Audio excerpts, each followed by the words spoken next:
Kərimdə zəncirləri qırmış biri var. Orxanın qanını içib getməliyəm. Burada samballı sənət şairi var. Kərimi dəvət edən mənəm bura. Yığmışam gəl okeanın tədbiri var. Kərimin bu okean şirkətinə ən azı sənin qədər təsiri var. Kərimi qafiyə ilə sıxmalıyam. Qafiyə ləzzət elədi, çox yeri var. Sənə çatmır ələ qarşında sənin ən cavan meyxana bombardiri var. Ay Kərim oyan bu yan danışma çox. Qabağında ustadından iri var. O rüfətdir boyu 1.95. Hər kəsin öz yeri, öz xatiri var. Burada Orxan kimi bir söz deyənin Şəhriyar sən ölümən bədiri var.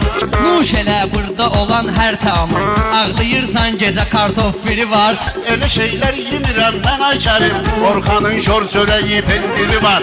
Bu gecə batmayacaqsan Kərimə. Kərimin əvvəl fəzli tahiri var. Meyxana kazarmadıysan əskər. Saçluğun məni kimi komandiri var. Nə komandir, nə də əskər Orxan. Sənətin bu boyda baş naziri var.